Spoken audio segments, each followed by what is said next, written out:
So hello and welcome to another coin video. My name is Glenn, so-called coin expert, but sometimes I like to talk a lot of crap. But today we're going to talk about the 1914 halfpenny. So here I actually have four coins. They're actually all in pretty low grade. You can see a lot of wear on the actual coins as well as there.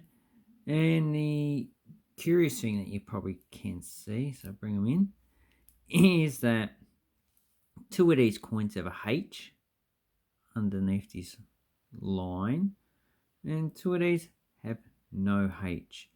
So these are actually two different mints. So you've got one from London, which doesn't have any mint mark. You've got one from the Heaton Mint in Birmingham that has the H. And these are actually close together in mintages. The London has 1.44 million and the Heaton is 1.2 million. So there's only 240,000 coins separating these two. So I'm not too sure, but I'm just going to say that it's definitely because of World War One. The London Mint probably was had a lot of issues going with the actual war. And in 1915, they actually produced a lot less coins, 720,000. And in 1916, they actually palmed the actual coins off to India for 3 years. And the coins are actually produced in India. So if you're actually shipping coins from the United Kingdom to other places, you would have had to deal with the German U-boats. It made shipping pretty dangerous. And it was just a lot easier just to get the coins minted in India, which is a lot safer to actually ship them to Australia. And also getting resources to the UK was also a problem. So it's just really a logistics problem with the actual war effort. And also the actual gearing of the economy would have actually been geared towards the actual war. So coins are actually not as important at that time of period. So that's just my reasoning of why they actually done two mints and then they actually sent it to India. So if you look at the actual coins, the actual quality is actually quite low. So this one's probably in VG, very good condition, because most of the diamonds and pearls, so you can see some diamond, you can't see any pearls. They're all missing, and the ears actually joined up to the head, and there's no detail here. And if we look at the Heaton, you can see it's in better condition, so this is probably fine. You can see some of the diamonds and pearls. You can see some features here, and the ear, you can still see it's a bit separated. So this is in actually better condition. In actual fine condition, has a book value of about $12, but you can probably pick it up for like $5 or $6 for a Heaton Mint coin.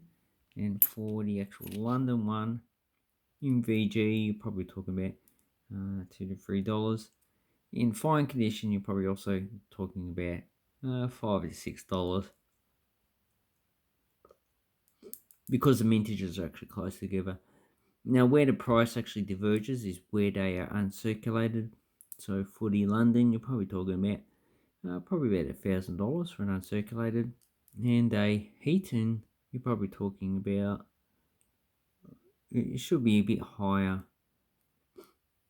but it has a catalog that's actually lower, $300 lower, but I reckon it should be higher because of the lower mintage, so probably at 1,100 in uncirculated. But check the actual eBay as well. Another place you can actually check, and I should do a video on this, is the auction houses. So Noble Numismatics, I think Downey's, They do have auctions, and they also have catalogs. So let's see if we can actually. I've got a catalog here somewhere.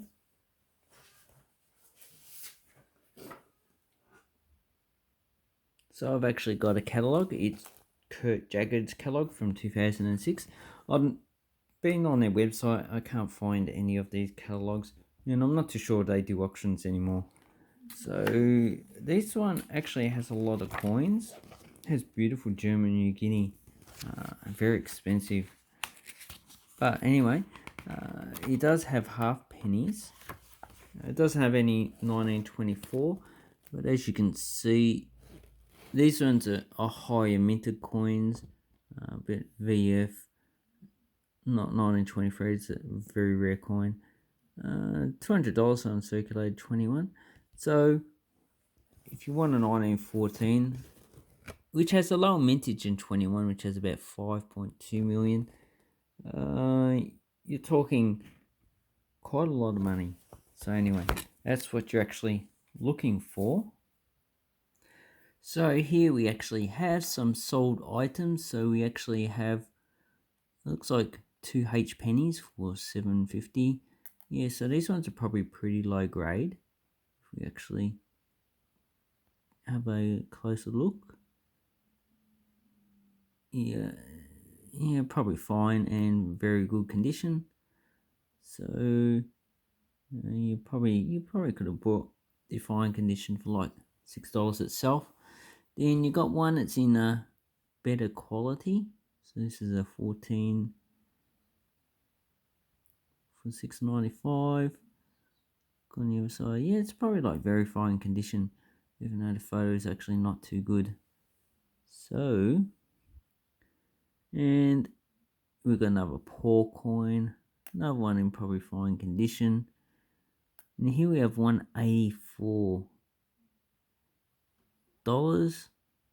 And this is classed as EF. So this is actually very good. So you can see you got 1, 2, 3, 4, 5, 6, 7, 8 pearls. You got 1 diamond, 2 diamonds, and 3 diamonds. So this is actually what you're actually looking for. Something like this. So the basic idea, if you're buying and selling, is that you try and get this for, I don't know, what's the catalog value in EF? 225. So basically, you're talking about a third of the price of the catalog. So if you can get this in like $50, and then you actually sell it for $80, you make $30, take away the fees and that. So that's actually quite a nice coin. I'd actually like that coin myself. So beautiful. I just want to stare at it for a while. But we'll go back. Pity it's been sold. And you can see you get a lot of low quality coins. This one's $10. Let's have a look at the actual quality. Oh, it's a 1912. Should have looked at that before actually clicked on it. And as you can see, there's actually quite a lot of listings. So it's actually not a rare coin to actually get. Let's see if we can actually find another one's class as EF. This is, yeah, I reckon it would probably EF. Yeah. The other side. Yeah. So there you go. That's a coin you could have actually got for pretty underpriced actually. That should have gone for at least $80 to $100 in itself. So this is why I actually look on eBay. Definitely you can get some bargains. So that's why if you're selling coins, you actually need to do some research first. This is probably another EF coin. I went for a slightly higher, could be almost uncirculated. You need to have it in your hand. It's 145. So they actually sold it for a reasonable price. And yeah, so anyway, that's basically why I look on eBay because you can get some good coins for a reasonable price. And there's also a lot more variety than if you go to a coin shop or even some places like in Hong Kong. They have one building where they have a lot of coin sellers. And yeah, it doesn't really make it any cheaper.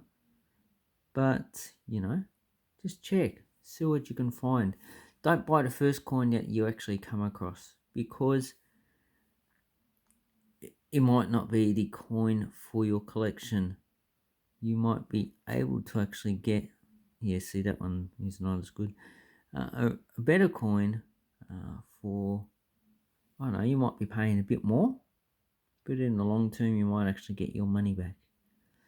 And anyway, here's where I'll leave the video. I'll leave some links below, and I thank you very much for watching. If you've got a 1914 halfpenny, please leave a comment down below and how you actually got that coin, and well, how excited were you when you actually purchased it. Thank you very much, and goodbye.